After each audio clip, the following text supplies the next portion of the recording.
Así que todos muy bienvenidos. Si usted llegó hace apenas unos momentos, lo invito a buscar el libro de Hechos, capítulo 9, donde estuvimos leyendo y donde quiero compartir mi tema de esta mañana, una conversión imposible de creer.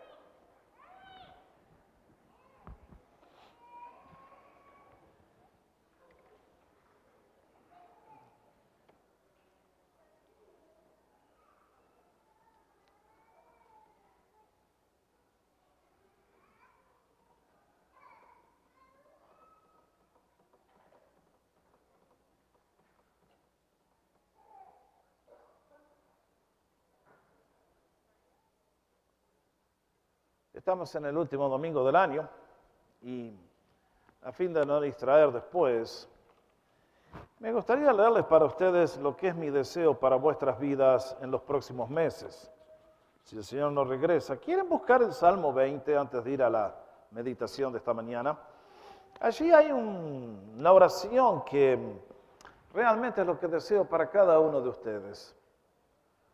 Como vuestro pastor, como vuestro amigo, como compañero de milicia, de viaje, peregrino juntos, que estamos buscando hacer algo digno del nombre de Dios. Acá hay una oración que creo que vale la pena marcar en nuestras Biblias. Salmo 20, creo que es muy propicia para este domingo, que es el que marca el final de un año. Dice así: Jehová te oiga en el día de conflicto, el nombre del Dios de Jacob te defienda.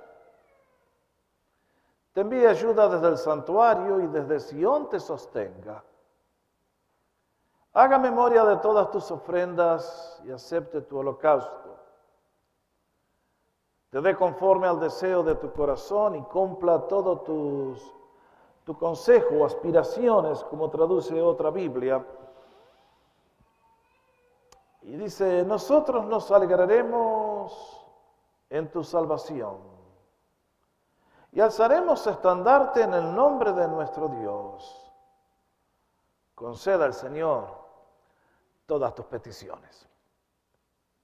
¿No les parece que está bien completa el deseo del salmista?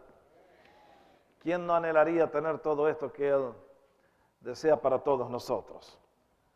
Bueno, muy bien. De acuerdo, entonces. ¿Tienen listos los cinturones de seguridad para despegar?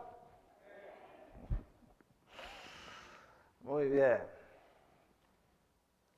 El nombre de Mel Trotter posiblemente no sea muy conocido por muchos de nosotros aquí esta mañana. Este niño nació en un hogar de un padre que era bartender en una taberna. De chiquito conoció lo que era el poder del alcoholismo, fue atrapado por sus garras de una manera brutal y toda su vida se convirtió en un caos completo. Increíblemente logró casarse. No sé quién habrá sido la demente que quería casarse con un hombre que iba rumbo al fracaso total. No podía durar en sus trabajos, todo lo que tocaba fracasaba, toda su energía y todo su dinero iba para sostener el vicio. Tan degradado llegó a ser que un día el único hijo que tenía murió. Y este hombre estaba tan caído y tan atrapado en las garras del alcohol que en el momento del funeral le quitó los zapatos del ataúd y lo fue a vender para comprar un trago. Después que se le pasó el efecto, se dio cuenta de lo que había hecho y dijo: ¿qué hago? Para mí no hay más esperanza. En una noche fría de invierno en la ciudad de Chicago comenzó a caminar rumbo a uno de los muelles y dijo: lo único que puedo hacer es quitarme la vida. Allí comenzó a caminar y de repente ocurrió lo que jamás esperaba. Pasó frente a un edificio donde escuchó voces que cantaban. Se metió movido por la curiosidad Y luego que los cantos cesaron, subió un hombre a la plataforma y comenzó a hablarles del amor de Dios. Del amor de Dios que ustedes y yo conocemos en Cristo Jesús, cómo dejó la gloria, cómo vino a buscar a las almas perdidas.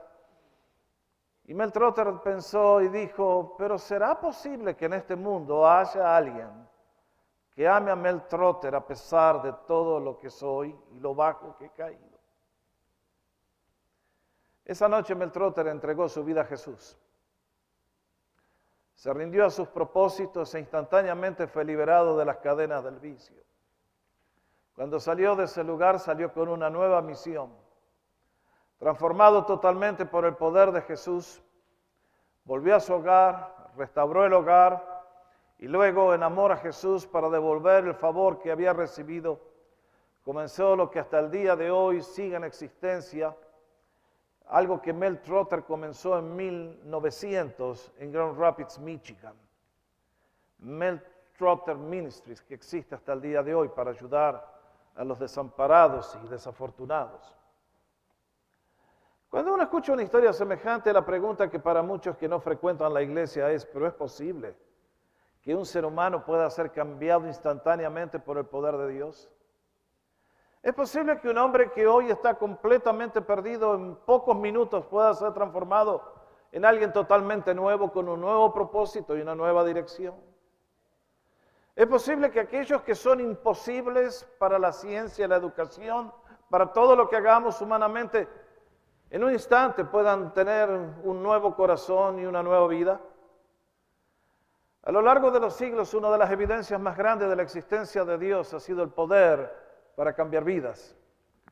Aquellos para los cuales humanamente no hay respuesta, no hay esperanza, donde sería imposible creer que puede pasar algo bueno en esas vidas.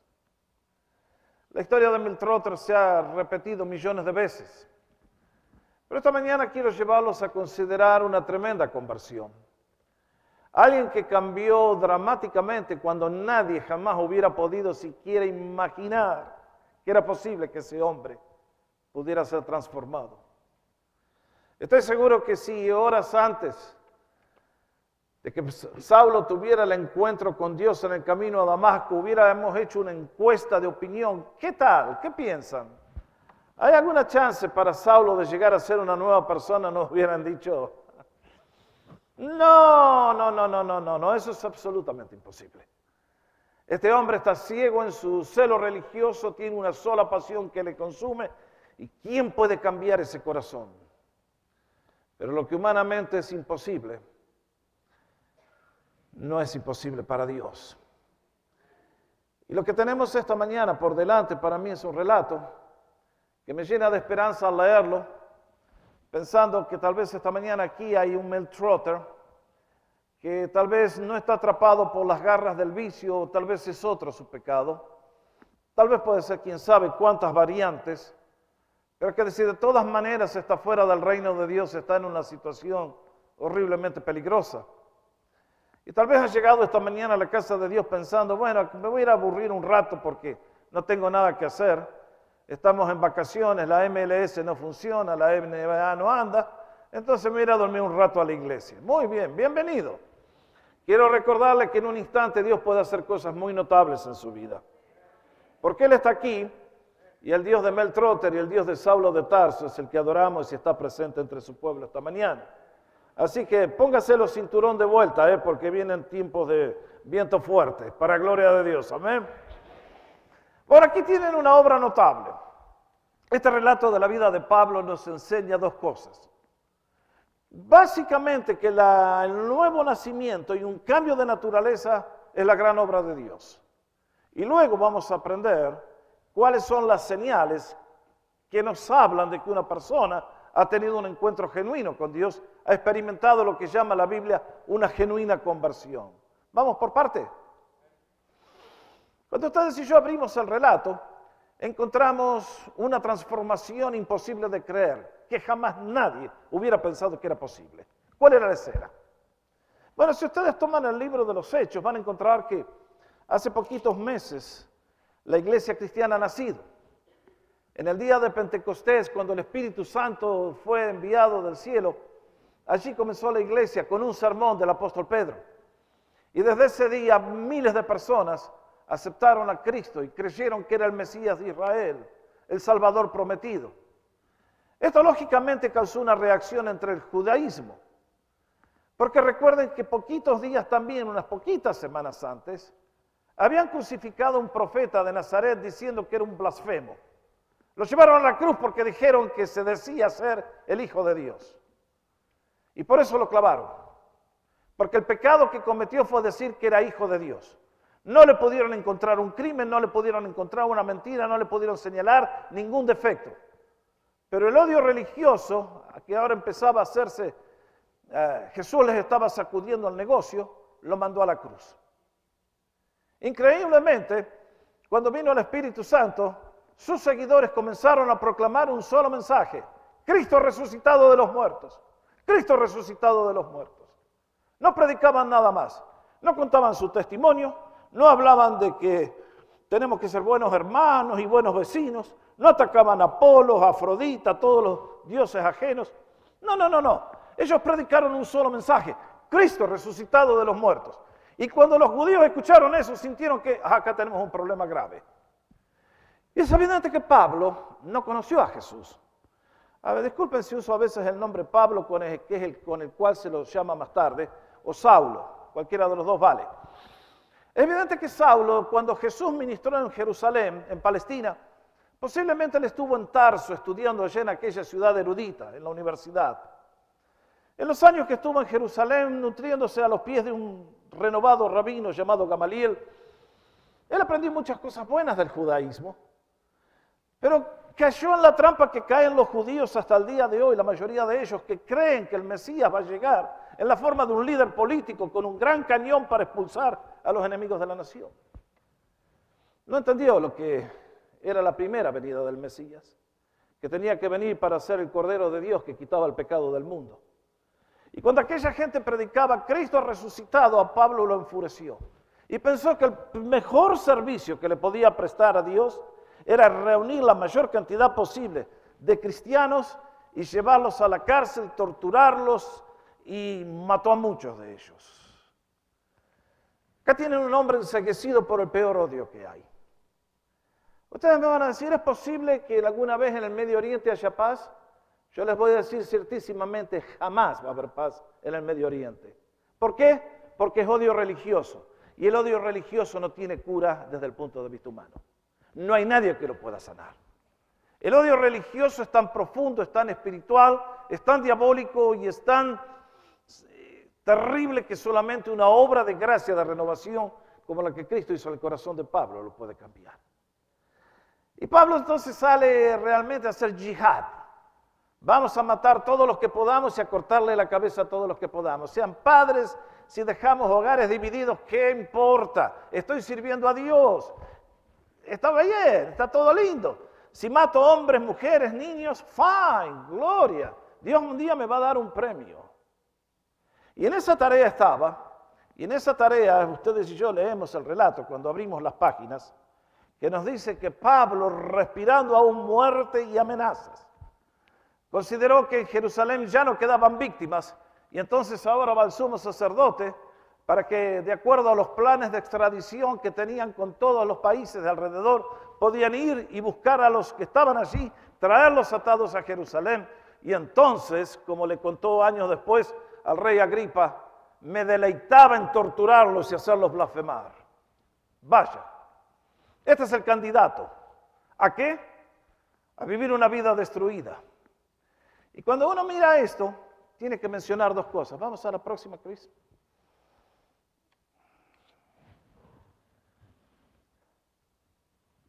Que el nuevo nacimiento, que la conversión, es la obra suprema de Dios. Que un cambio tan espectacular no lo puede hacer nadie fuera del Cristo viviente y resucitado. Y quiero enfatizar dos verdades que salen de este relato. La primera es que la salvación no depende de la voluntad libre del ser humano, porque el ser humano no tiene libre albedrío. ¿Qué estoy diciendo? Atájese, compañero. Los seres humanos se jactan, de acuerdo a las filosofías, de que tenemos libre albedrío. Esto es cierto hasta cierto punto. Ciertamente que usted tiene libre albedrío para venir o no venir a la iglesia esta mañana. Usted tiene libre albedrío para elegir a dónde va a ir a comer después de la iglesia. Usted tiene libre albedrío para elegir qué ropa se puso hoy y con quién se va a juntar. Pero mis hermanos, mis amigos, cuando se trata de las cosas espirituales y el reino de Dios y su justicia, el ser humano no tiene libre albedrío. Es un esclavo triste y ciego del pecado. El día que Adán cayó, nos metimos en un pozo tan oscuro y tan profundo y tan eterno, que de no ser la obra de Cristo que viene y nos busca, es imposible que un ser humano busque a Dios. Usted lo sabe.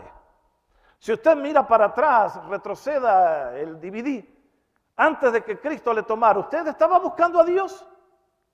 ¿Usted se preocupaba por Dios? ¿Usted le interesaba a Dios? Jamás. En ustedes en mí no quedó ni la más mínima chispa de interés espiritual. De no ser por la gracia de Dios, ninguno de nosotros se salvaría. Pero lo que encontramos aquí es que la obra de salvación es el regalo más grande y el despliegue de misericordia más infinito del Dios que habita los cielos. Por eso más tarde el mismo apóstol Pablo nos diría con las palabras de Romanos 9:16, porque no depende del que quiere ni del que corre, sino de Dios que tiene misericordia. Si una persona va a llegar al cielo, depende pura y exclusivamente de la misericordia de Dios. Nadie va a poder un día decir, yo lo busqué al Señor, yo lo acepté por mi libre voluntad. No existe esa posibilidad. Segunda lección que encuentro es que la salvación no depende de los méritos humanos, sino de la misericordia de Dios. ¿Había algo bueno en Pablo, en Saulo, que mereciera que Dios le busque? Era un enemigo ciego, lleno de odio, lleno de venganza, lo único que quería era matar. ¿Eso es algo bueno a las manos de Dios? No, en él no había nada. Cuando Dios te busca a ti y a mí, no es porque es algo valioso que somos, sino es por su pura gracia y por su pura bondad. Que luego Él va a tomar lo que aquello que ya nos ha dado en primer lugar para transformarlo y usarlo para sus propósitos. Amén y amén. Pero no depende de nosotros. Es toda la obra de Dios. Y es entonces que uno encuentra que Pablo comienza ese día completamente ciego por el odio religioso. Su misión, matar gente. Su propósito, cuantos más acabemos, tanto mejor el servicio que le brindo a Dios. ¿Estaba en lo correcto? Bueno, demos gracias de que Dios en su soberana voluntad y decisión interviene y nos libra de tantas barbaridades que un día podemos hacer. Pablo fue bendecido. Y ustedes tienen el relato allí. ¿Cómo hubiéramos querido estar en ese momento? ¿No creen? Porque lo que ocurre aquí es algo tremendamente increíble. Es la gloria de Dios que rompe la barrera de la invisibilidad y llega hasta donde está este hombre y le busca a él. Y mis hermanos, marquen esto, porque Dios no se maneja con las masas. Ese milagro fue solamente para Pablo. Los compañeros de él escucharon una voz, no vieron nada. Así es Dios. La salvación le pertenece a Él. Toda la gloria es para Él. Es Él el que elige, es Él el que escoge, es Él el que busca. Y en este caso estaba buscando a Saulo. Y es entonces que lo llama. Y lo llama con su propio nombre. No le dijo, che vos, ¿quién sos? Bajate del caballo ahí. No, le llama Saulo, Saulo. Y le hace la gran pregunta, ¿por qué me persigues? ¿Estaba pidiendo información el Señor? No, por lo que sigue a continuación. ¿No sabía bien lo que estaba haciendo? Lo quiere llevar al punto a darse cuenta que lo que pensaba que era un servicio a Dios era lo peor que estaba haciendo en su vida. Y por eso le dice, dura cosa te dar cosas contra el aguijón. ¿Usted alguna vez pensó lo que le dice Jesús a Saulo? Oh, esto no suena muy psicológicamente conveniente, ¿No es lo que le dice? Dice, Saulo, Saulo, tú cuando persigues a mi pueblo, me estás clavando de vuelta la espada a mí. ¿Te has detenido a pensar, Saulo, que eso es como dar coces contra una aguja? Mis hermanos, ¿quiénes son los que dan coces?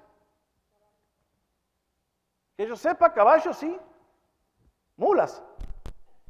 Ahora, usted pondría una aguja aquí y le daría una... Entonces se la entierra. ¿Usted haría eso? ¿No sería un acto de demencia total? Dios no le dice a Saulo, Saulo, tú eres un ciudadano distinguido en la comunidad judía. Le está diciendo, estás haciendo el absurdo con tu vida.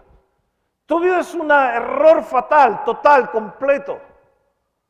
Te has levantado contra el poder que rige el universo. Te has levantado contra mí.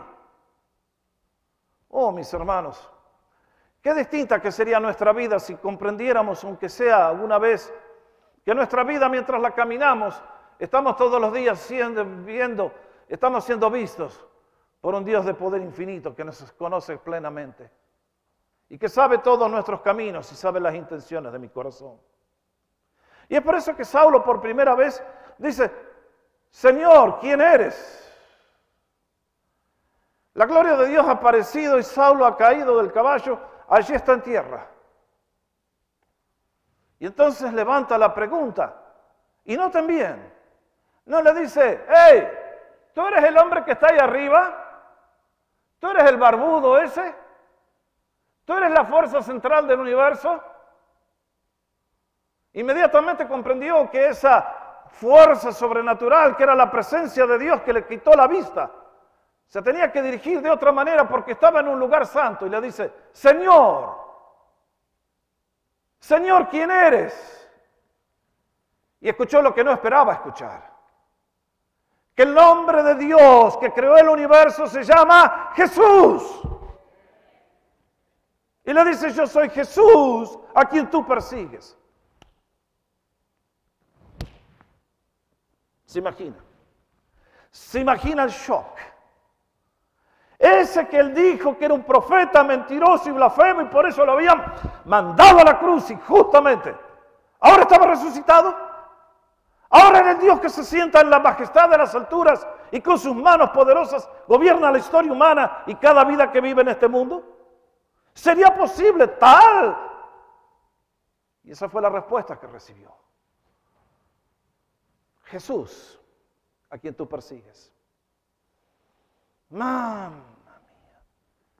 En ese momento, en ese instante, el corazón de Saulo fue cambiado para siempre. Inmediatamente comprendió que ahora su vida ya no era la misma. Y me llama la atención que sin que nadie le diga, se pone en la presencia del rey y dice, Señor, ¿qué quieres que haga? Y entonces el Señor, como trata con nosotros, le dice, cállese la boca, vaya a Damasco y obedezca. No pregunte más. Y Dios siempre hace eso con nosotros. Si usted quiere saber qué va a hacer dentro del Señor con usted en 30 años, el Señor le dice, cállate la boca, anda a Damasco y yo te voy a mostrar. Así es el Señor. Él es el Señor, es amo. Eso es lo que no nos gusta a los humanos.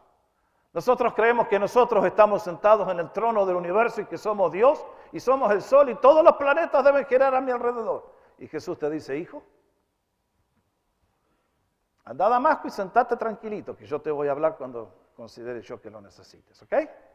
Comprende quién manda acá. Menos mal que nuestro Dios es un Dios muy misericordioso, ¿no?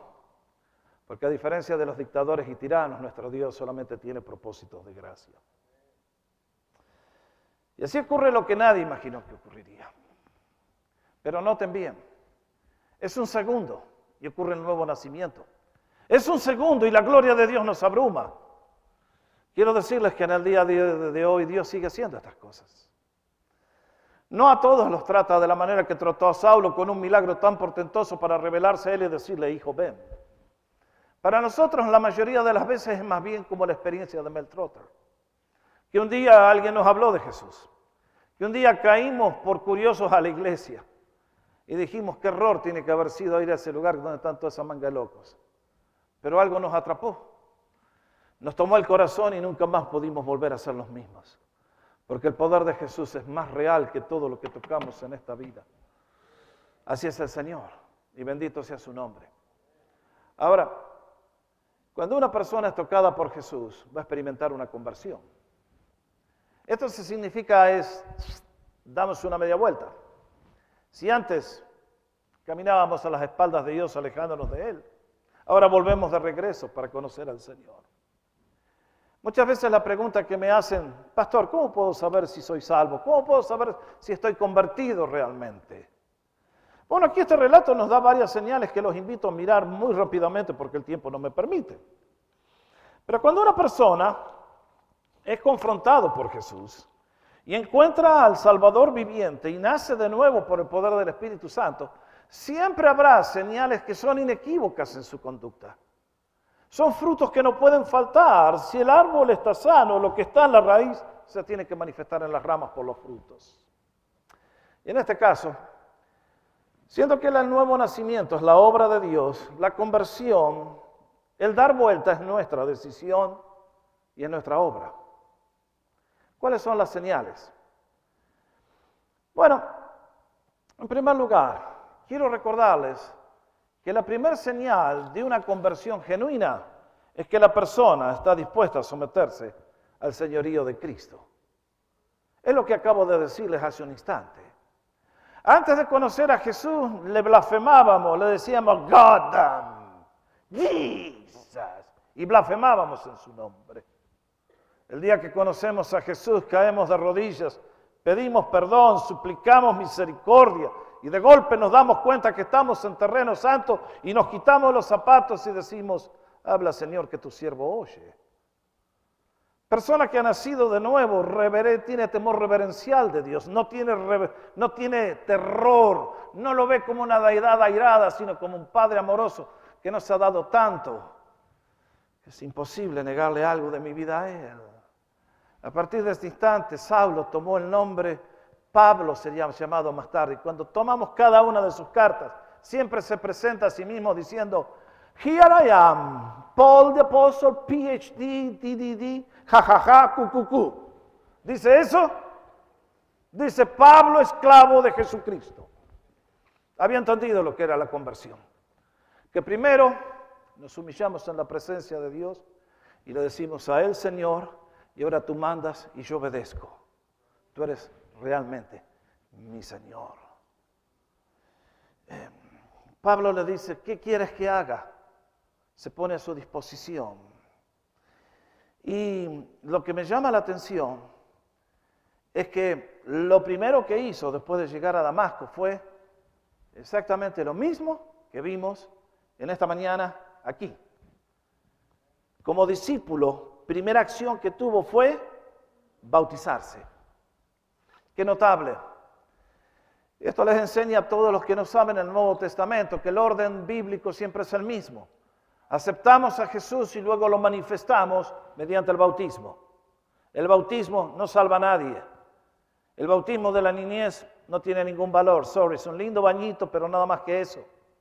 El único bautismo que Cristo acepta es cuando un adulto dice, sí, Señor, aquí está mi vida y me entrego a tus propósitos.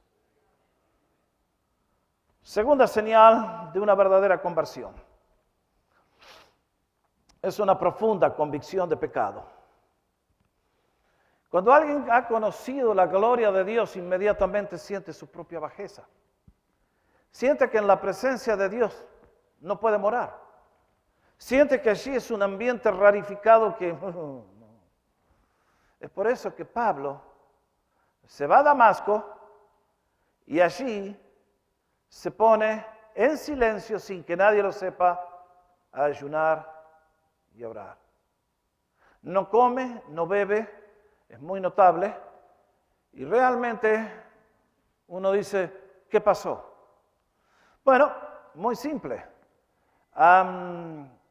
Pablo ahora tiene que reflexionar, todo lo que había hecho estaba mal. Ahora, Señor, ¿qué quieres de mi vida? Explícame un poquitito. Sabía que estaba en el punto crucial y que realmente delante de la presencia de Dios todo lo que había acumulado no servía de mucho. Es por eso que en humillación allí se arrepiente. Y mis hermanos, Yo no creo que nadie pueda decir que es cristiano si no ha comprendido el peso de la multitud de maldades y bajezas e inmundicias de la cual Cristo le salvó a usted y a mí. ¿Por qué hay tantos cristianos sin poder en el día de hoy, sin fuerza, sin compromiso, que quieren una religión fácil? Porque no han comprendido el problema de su pecado a los ojos de Dios. El día que usted se vea como Pablo se vio y como nos vemos a la luz de la santidad de Dios, ustedes y yo no podemos seguir siendo los mismos. La apatía espiritual, por favor, ¿a dónde? Vean a este hombre, ha conocido a Dios. Qué tremendo. Yo no creo que nadie va a llegar al cielo jactándose por su arrogancia. Un día allá en la ciudad donde ministré en el norte, apareció en nuestra iglesia una pareja. Ella era de nuestros países, él era canadiense, que había aprendido bien el idioma, visitando a ese país donde conoció a su futura esposa, este muchacho joven, brillante, abogado. Entonces un día lo voy a visitar a la oficina. Y llegué a me dice, véngame a ver, pastor. Y llego a uno de los edificios más caros en el downtown Vancouver, a uno de los pisos de más arriba con una vista de 4.000 millones de dólares, como decimos acá. Y cuando comienzo a hablar con este hombre me dice, sí, pastor, yo estoy muy contento de eso que usted predica, que Cristo vino a salvar a los nobodies. Me gusta cuando usted predica que hay esperanza para la gente mala, fea, inútil, los buenos para nada. Esa gente fea que está en la prisión, que merecen la inyección letal. Muy bueno que Cristo vino por ellos. Pero por mí, pastor, por favor, no me venga con ese mensaje. Mire, ve toda esta oficina. Mire la vista que tengo. Esta compañía la levanté yo. Y yo no he sido nunca una persona sucia, baja, pordiosera. Yo soy una persona de bien. No solamente sirvo, sino que también doy y ayudo. ¡Wow! Que tenía un pedigree el hombre y un resumen brillante. Y uno dice, ¿cómo lo confronto a este individuo que indudablemente, si miramos desde el punto de vista social, tenía toda la razón del mundo para jactarse? Y son esas cosas que el Espíritu Santo lo pone a uno y le dice. Le digo, mire, dígame, si usted sale a la calle y encuentra una persona chaparrita, así dicen ustedes, que tiene 5 pies de altura. Ay, ofendí a una dama, ya empezamos mal. Perdón, retiro el término, retiro el adjetivo. 5 pies nomás. Pero de repente usted se encuentra con un gigante de la NBA que piden 4.000 pies. Se le viene Yao Ming, como se llamaba el loco aquel, que tiene como 4.000 pies de altura. Y ustedes notan la diferencia, ¿no es cierto? Le digo, mire, si usted se sube a un avión a 10.000 metros de altura, desde esa altura, ¿usted alcanza a ver la diferencia entre alguien de 8 pies y alguien de 5 pies? No, dice. Bueno, entienda cómo Dios lo ve a usted y cómo Dios me ve a mí. Usted se puso a comprender que frente a la santidad de Dios, sus 8 pies no son distintos a 5 pies. Que mientras usted es un ciudadano admirable y lo felicito por todo lo bueno que hace, usted necesita tanta gracia y perdón de Dios como ese hombre tan despreciable que usted me dice que tiene que morir de la inyección letal. Mis hermanos, la persona que va a ser salva tiene que comprender que delante del trono del universo está completamente perdido y fuera de la gracia de Dios no hay nadie que lo pueda salvar. Tercera señal de una conversión genuina es que tiene que haber un cambio de valores. Pablo hasta este momento ha amado la muerte, ha amado la venganza, ha amado lo feo. Cuesta creer que un día sería el hombre que escribiría el gran capítulo del amor. Escuchen su testimonio cuando más adelante nos enseña el cambio que experimentó. Pablo creía que todo lo que tenía al comenzar ese viaje era su gran ventaja. Cuando recibió la vista espiritual comprendió que era su gran desventaja. Pablo comenzó físicamente viendo y estaba espiritualmente ciego. Y cuando Cristo apareció, se revertió la operación. Ahora recibió la vista espiritual y se dio cuenta que todo lo que aquello era su motivo de jactancia no era más que basura. Vean cómo lo dice en Filipenses capítulo 3.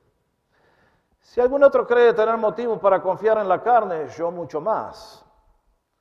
Circuncidado a los 8 días de nacer, del linaje de Israel, dentro de Israel, de la tribu de Benjamín, la tribu preferida, hebreo de hebreos.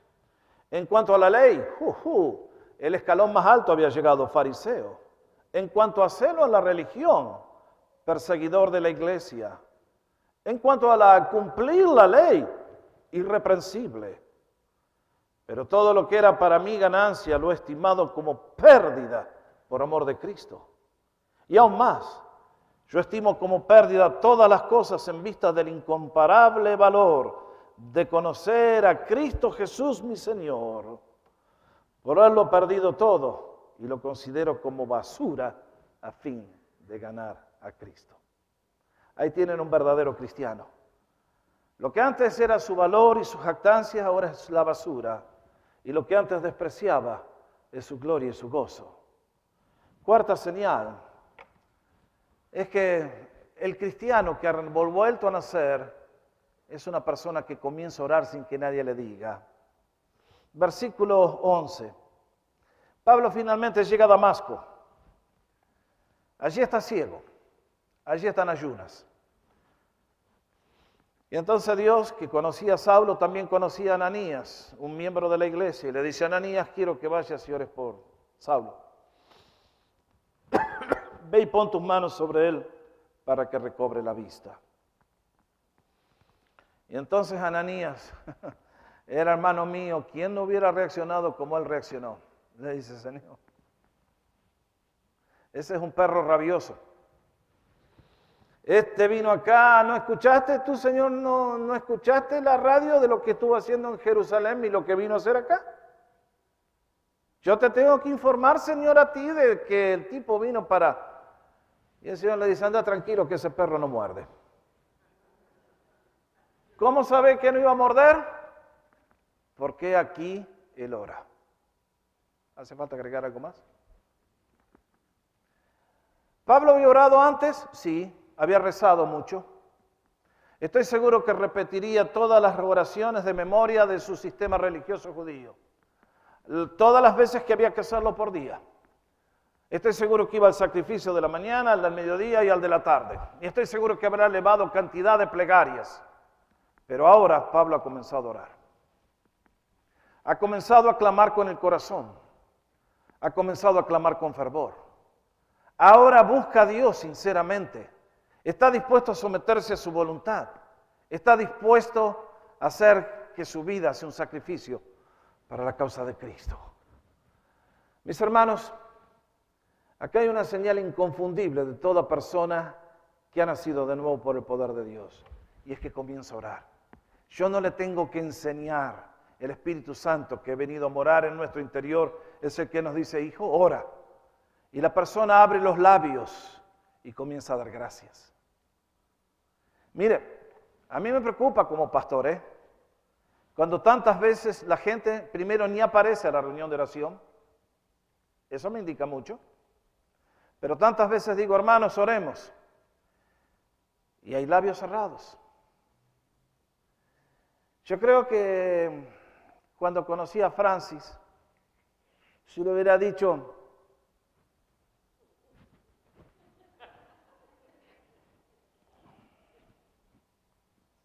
posiblemente me ligaba un buen cachetazo por cara dura, ¿no es cierto? Pero la persona que ama abre sus labios. Y la persona que está hueca y vacía no los abre nunca. Mis hermanos, algunos dicen con razón: yo no voy a la iglesia porque son unos plomos esos cultos. Mire, si a usted le cuesta orar, vamos al próximo punto. Abandonemos esto porque está demasiado convincente. Otra vez se puso negativo el pastor, me van a decir. ¿Estamos de acuerdo? El creyente que ha nacido de nuevo ora, porque el Espíritu Santo se lo dice. No lo tienen que empujar ni motivar, decirle: a ver, vení, ponete acá al frente y haz una oración que la próxima vez te voy a dar un carguito. Por favor. El creyente que ha nacido de nuevo ora. Una señal más. Amistad con la familia de Dios. Qué notable.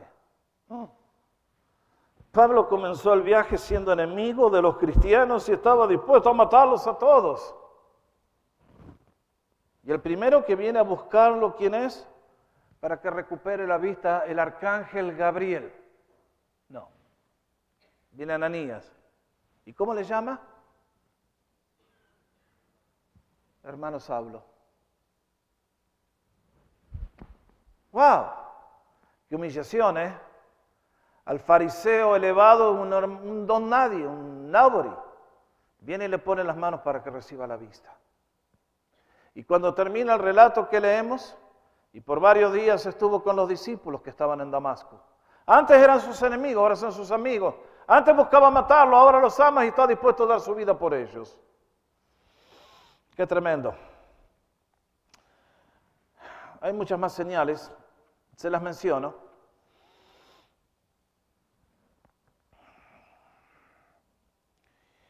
Sexta señal, presencia del Espíritu Santo.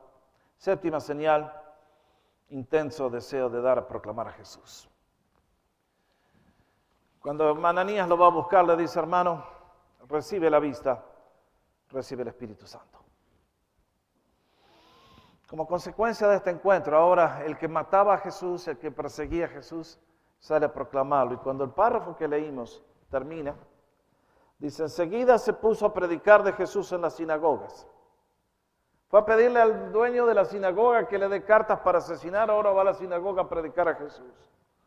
Y la gente se queda asombrada porque dice, no puede ser que este loco que perseguía ahora predique la fe que buscaba destruir. Pero Saulo seguía fortaleciéndose y confundiendo a los judíos que habitaban en Damasco, demostrando que este Jesús es el Cristo. Muy bueno. ¿Nos vamos a casa? No, no creo. Esto tiene dos desafíos contemporáneos, compañeros de milicia. Primero, hay alguien aquí que está desalentado porque su esposo, su hijo, su hija, su pariente es una piedra, un adoquín más duro que el apóstol Pablo. Usted ha orado por él, por ella, por años y nada. Está enceguecido, está embrutecido. ¿Qué podemos decir? Es igual que Pablo. Si ustedes les hubieran acercado a decirle, Jesús te mordía la mano. Y mis hermanos queridos, quiero alentarlos con las promesas de Lucas 1:37. Nada es imposible para Dios. La historia de Pablo a mí me enseña que si un hombre tan degradado, tan caído, tan corrompido, pudo ser alcanzado por la misericordia de Dios, lo mismo cualquier ser humano que vive en este mundo en el día de hoy. El poder de Dios no se ha cortado. La mano del Señor no se ha cortado para salvar. Son nuestros pecados los que nos han separado de Él, pero bendito sea su nombre, que Él conoce de quién se trata y escucha tu oración. Si no la ha contestado todavía no quiere decir que no la contestará nunca. La respuesta es en el tiempo del Señor. Sigamos perseverando porque lo que parecía un imposible se hizo posible en un instante por el poder de Dios. Y Dios sigue haciendo lo mismo en el día de hoy. Si yo miro a la comunidad de Pasadena, cuando llegamos acá, que yo ya sabía lo que venía. Que no conozco a los colegas, les conozco todas las historias y todas las tramoyas y todas las trampas y todo. Pero vinimos en el nombre de Jesús y hoy tenemos una casa llena y millares han aceptado a Jesús en este lugar. ¿Por qué? Porque más grande es el poder del Evangelio, la gracia y el amor de Jesús que toda la miseria del pecado. Por eso predicamos a un Cristo vivo y resucitado que tiene poder para transformar al imposible. Segundo, si alguien está aquí, yo no les conozco a todos. Pero yo cuando vengo acá no vengo esperando que todos se van a salvar, porque eso nunca ocurre. Dios no salva en masa. Dios siempre salva individualmente. Y no me extrañaría que en este momento aquí haya un Mel Trotter o un abogado brillante. Pero que de una manera o de la otra estamos necesitando la gracia y el perdón de Dios y la salvación. Quiero recordarles que la exhortación para todos nosotros es lo que el Señor Jesús le dijo a sus contemporáneos y que la iglesia primitiva salió a predicar con toda la autoridad del mundo. cuando le recordaba a la gente qué debían hacer para encontrar al Dios verdadero. El Señor Jesucristo, mirando a sus contemporáneos, les dijo: si no se convierten y se hacen como niños, no entrarán en el reino de los cielos. Dios viene para resucitarnos de la sepultura espiritual y darnos vida, pero la conversión es nuestra decisión y es nuestra tarea. Dios viene y te cambia el corazón y te da una nueva fuerza, pero eres tú el que comienzas a orar y el que comienzas a buscar al pueblo de Dios y el que comienzas a predicar y eres el que busca agradar al Señor. Por eso Jesús le dijo: si ustedes no se arrepienten y se convierten, entonces no van a entrar al reino de los cielos. Esta mañana estoy convencido que Dios aquí puede tener personas. ¿Cómo quisiera que a veces el Señor abriera el techo y mandara su gloria y tocara a alguien aunque nosotros no lo veamos? Pero no hace falta que el Señor haga un milagro tan fuerte. Basta el extender su mano y tocar tu corazón y te conectas con Él y nunca vuelves a ser el mismo. Ese es el Dios que predicamos. Es el Dios que tiene poder para salvar los casos imposibles. Y luego diría más adelante los apóstoles repitiendo al Señor: por tanto, arrepiéntanse y conviértanse para que sus pecados sean borrados a fin de que tiempos de alivio vengan de la presencia del Señor. En estos días necesitamos tiempo de alivio.